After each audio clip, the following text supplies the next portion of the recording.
At Raising Financial Freedom, we're on a mission to inspire and empower financial freedom to every parent so that they can pass it along to their children. Through engaging stories, expert advice, and actionable tips, our podcast is transforming lives and helping listeners take control of their financial futures.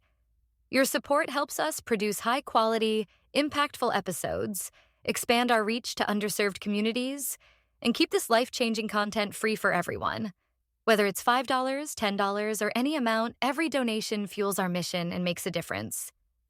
You can donate by clicking the heart-shaped link next to the social icons or the link at the bottom of the show notes. Once again, thank you for supporting Raising Financial Freedom and joining us in creating a world where financial freedom is within everyone's reach. Together, we can make a difference. Today on episode 2 of Raising Financial Freedom, why is financial literacy important? Dad, hurry up and turn on the music.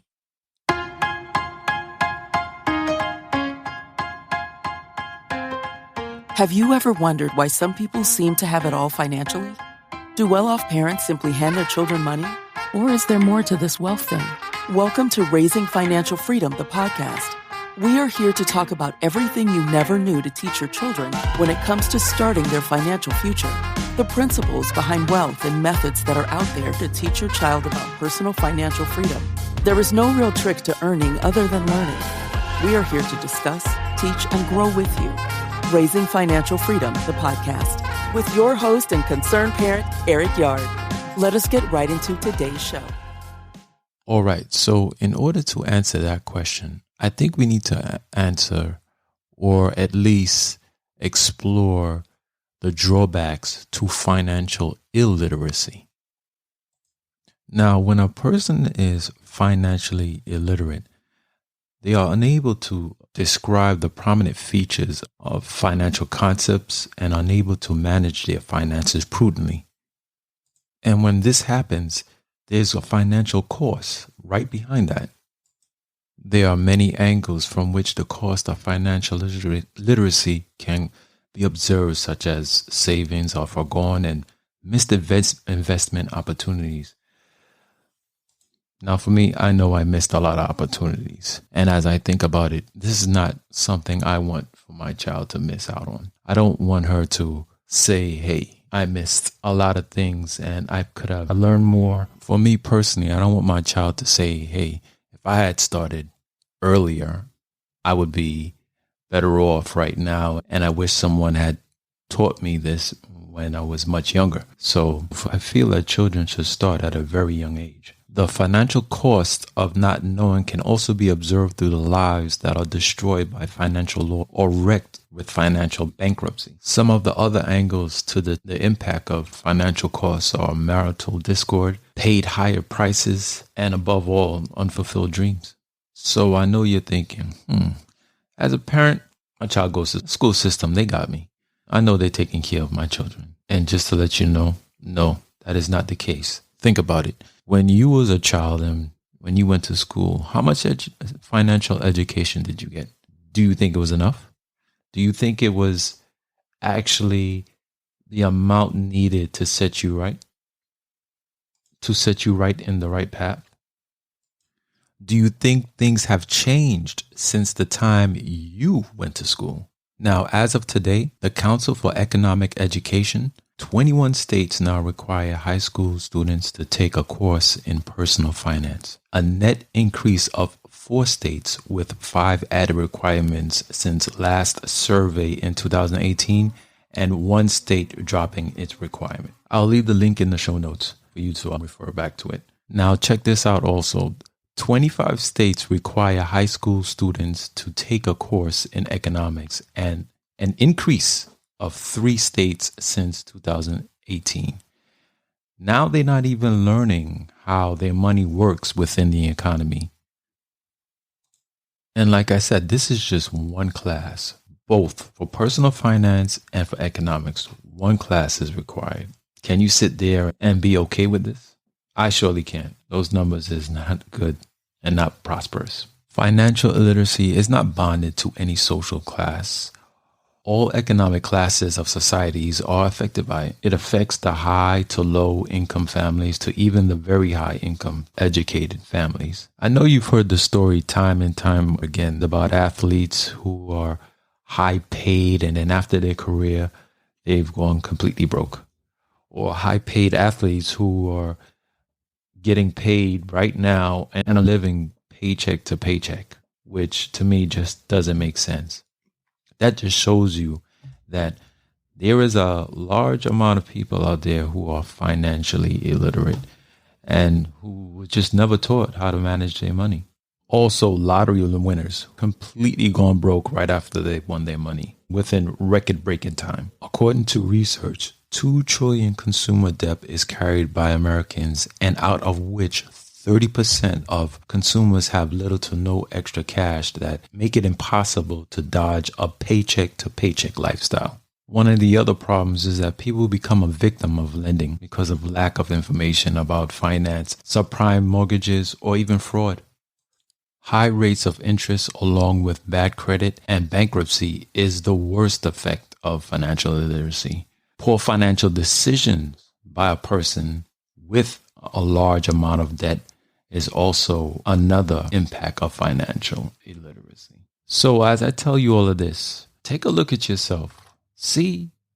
Look at the major financial problems that you've had or you are going through currently and say to yourself, do you want your children to go through this?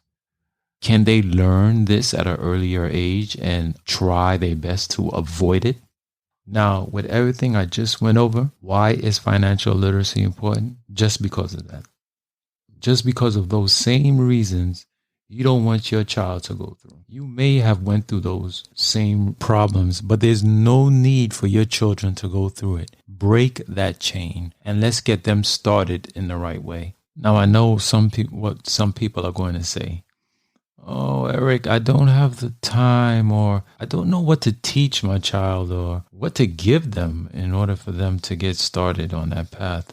Now, when it comes to time, you're going to have to dig into your schedule and find that time, point blank. I know we all have busy schedules, but remember, this little person is dependent on you. So do what you have to do in order to find the time.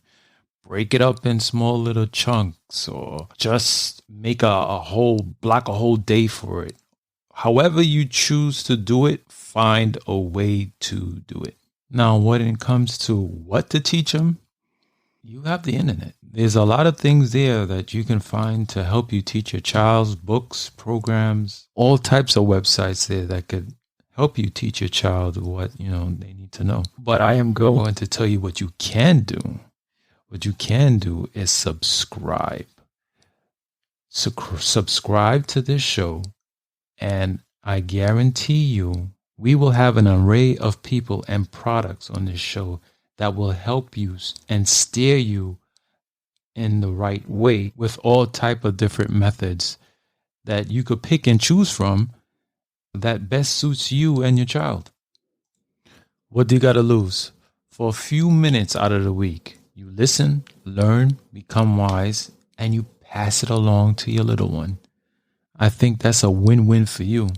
You're learning, your child is learning, or children, and at the same time, you're creating a stronger bond. And you don't have to be an expert to raise a financially sound child. You just have to take those first steps and start laying down the foundation with them. Before I go, I'm going to leave you with this last note. Only 1 in 5 teachers in the U.S. feel qualified to teach a financial literacy class. Therefore, there are minimal financial literacy instructors.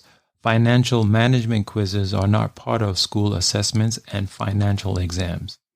Even if financial literacy is offered in an additional lesson, it won't be easy to gauge the students' understanding without tests.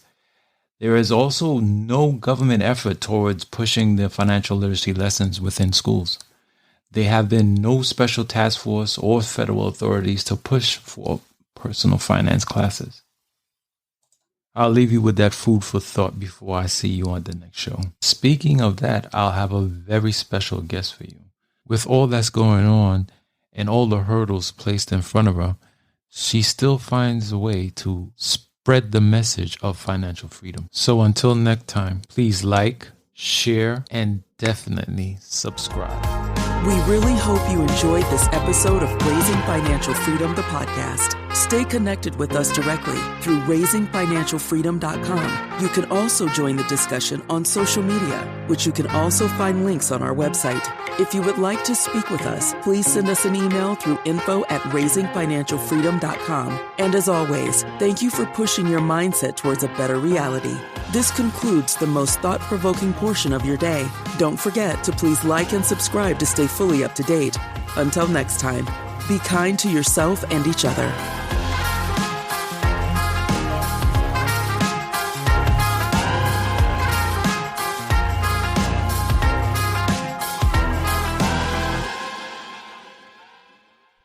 Before you go, I wanted to tell you about a new option called Fan Mail, which uses text messaging to give our listeners the ability to text our show directly. There is a link in every episode at the top that will say, "Send us a text." You can use that link to text the show. When a listener clicks the link in our episode description, a new text message will open on your device directly to the show. It's that easy. So tell me what you think, what else you want to hear out of the show, or simply your thoughts on that episode you just heard.